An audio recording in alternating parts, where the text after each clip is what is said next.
Dalam rangka Pekan Olahraga Nasional atau PON ke-20 di Papua, 600 relawan penari kolosal akan memeriahkan ajang nasional ini. Untuk kota Jayapura sendiri, jumlah penari ada sebanyak 200 orang dari total keseluruhan. Pada Rabu siang ini, 200 relawan penari kolosal asli Papua terlihat tengah berlatih di Auditorium Universitas Cendrawasih, Abepura, Kota Jayapura, Papua. Informasi lengkapnya akan disampaikan oleh rekan jurnalis Tribun Papua, Tirza Bonyadone yang kini sudah tersambung bersama kami. Halo Tirza. Baik, selamat sore. Oke, rekan Tirza bisa Anda informasikan terkait tarian yang digunakan untuk kolosal ini ya, dari suku mana saja? Baik, untuk tarian yang digunakan ini merupakan tarian yang campur, artinya menggunakan dari suku Asmat, Sarerai, Tabi, hingga Kepala Burung. Dan ini memang suatu kolaborasi yang memang selalu dilakukan oleh tarian kolosal di Papua. Karena selain untuk menunjukkan suku adat yang ada di Papua, dan juga ini menunjukkan budaya dari Papua tersendiri, sehingga memang tari-tarian ini tidak hanya berdasarkan tarian Asmat saja juga, melainkan dari Sererai, Tanah Tabi, dan juga tempat-tempat lainnya yang ada di Provinsi Papua tentunya. Dan selain itu juga, terkait dengan tarian-tarian ini, memang secara garis besar akan dilaksanakan untuk event-event tertentu, bahkan acara-acara perlombaan, jadi tidak menutup kemungkinan untuk tarian kolosal, dan juga tarian-tarian ini akan selalu digunakan apabila ada event seperti Pekan Olahraga Nasional juga yang akan berlangsung beberapa waktu lagi. Dan juga dari tarian-tarian ini selain memperkenalkan budaya seperti yang tadi setelah saya jelaskan, tarian-tarian ini juga menunjukkan ciri khas atau keberagaman dari orang asli Papua, dan di mana bisa dilihat di layar kaca kita bahwa anak-anak Papua begitu antusias dalam melakukan tarian-tarian ini. Selain untuk memperkenalkan daerah juga, ini menunjukkan cita dan ras asli Papua. Seperti itu deh ya.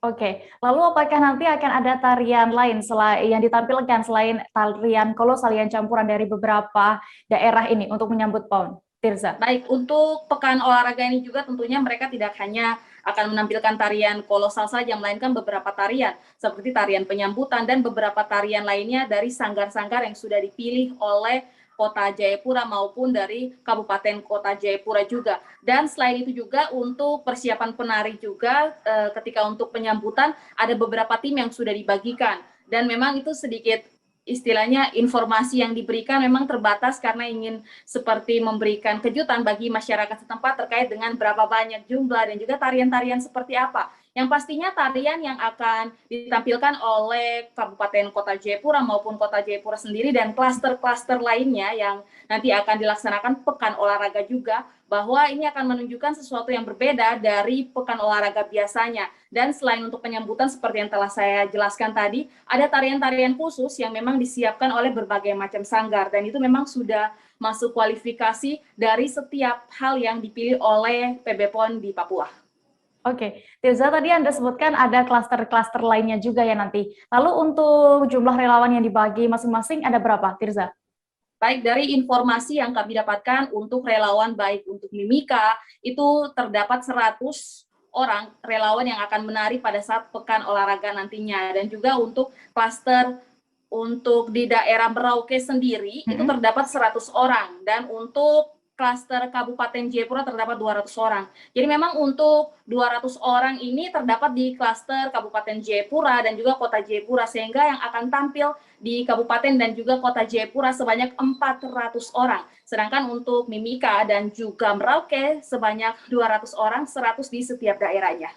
Baik, Tribuners, tadi rekan Tirza juga sudah berhasil melakukan wawancara bersama Koordinator PB PON Bidang Sosial Budaya Provinsi Papua, Septinusa, dan juga Enrico Yori Kondologit, selaku Koordinator Pemeran dan Pementasan Bidang Sosial Budaya. Berikut liputan lengkapnya.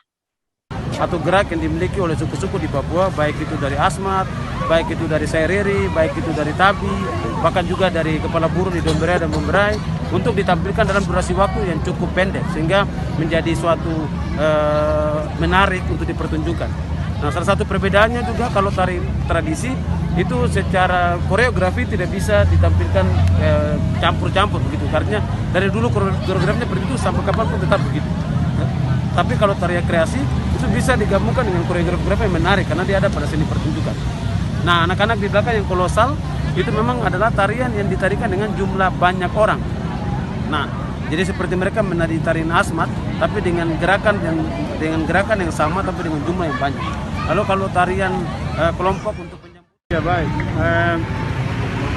dari Sosbud memang kami sudah bikin perencanaan, lalu kemudian ini melalui Pak Koordinator ini Pak Riko, mereka kita rekrut ya.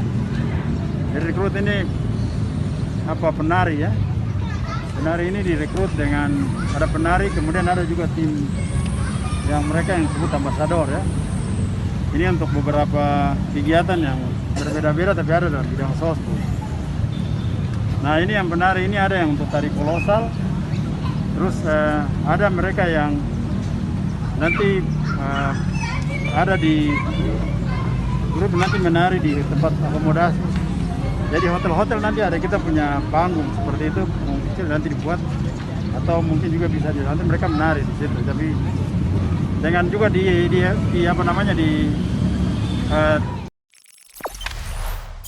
Jangan lupa subscribe, share, komen, dan like ya.